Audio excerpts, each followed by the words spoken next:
Hello everyone, welcome back to a very wet and miserable Berrow Motors. Today we're going to take a look around a very cheap part exchange car that we have taken against a Citroen DS3. Jason did this deal and he has given £400 for this car, which is a Category D write-off. It's a 1.4 Seat Ibiza 2008. Let's have a look.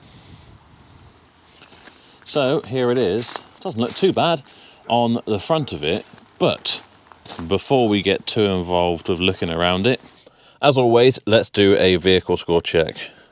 Right, so I'm going to enter our registration, which is Lima Romeo 08 Bravo Foxtrot X-Ray. And it's going to give us a score from 1 to 999 based on previous MOTs and the car's history on how good of a car this is. And ours is 448, pretty average.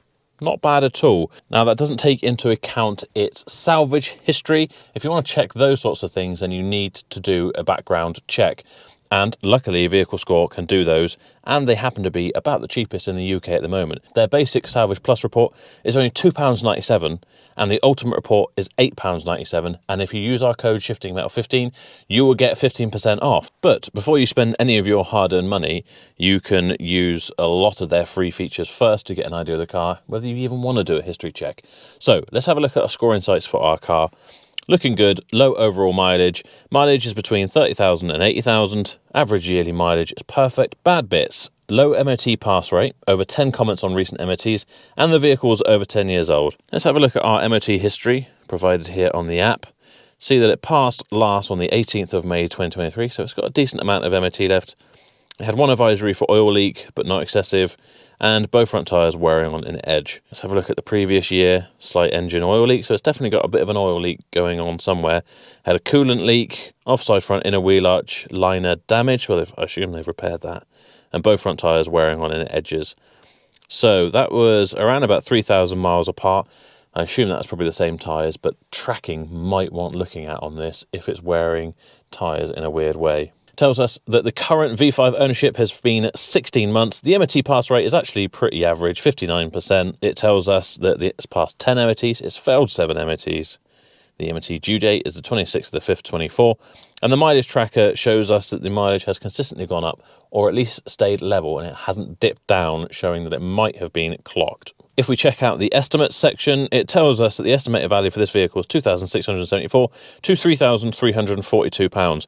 Well, I think, having done a quick look around, there's not a huge amount of these 1.4 Sports on a 2008 with this low mileage, because this one is on 54,263. But that seems about right around the bottom end. I think I saw one for about 2295, so about 2.5. Of course, this one's CAT D, so it's going to be less, but we'll get to that. You can even use the common problems: clutch failure, power steering problems, air conditioning issues, and electrical faults. So all 4 things we're going to want to check out when we do our test drive on this car. As I said before, my new favourite feature on the Vehicle Score app is the selling this car section. I asked whether they could make a banner that you can put over pictures of your own car that has your vehicle score. So say this car, for example, or a car that's got a better score, 999 for example, you can take a picture of your car, and then right here in the thing you can click choose file, go to your photo library, add the photo in, and it would give you this overlay that says we rate this car however much, and help you sell it. When you list it for sale, you can put that on. It looks more professional. It will let people know that it's a good quality car, and they can go and check out all the details on the Vehicle Score website. Of course, we know this is a Category D, so I'm going to run a full check, see if we can get any more information on when that was. And I'm going to use the Ultimate report, because that will also check for insurance write-offs, not just complete salvage cars, but when it's being written off, being an accident, the insurance company has deemed they won't repair it. So that is £8.97, and it's super easy to buy. I absolutely love how easy it is to buy one of these reports as well.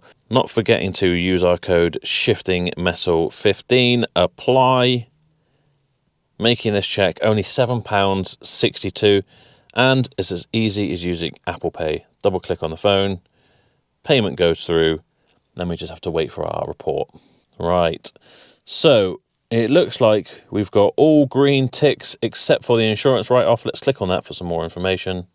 It's a Category D. It was done in April 2009. I think going back that far, we're not going to get any pictures from it going for a salvage auction or anything like that. But yeah, I wonder what caused that.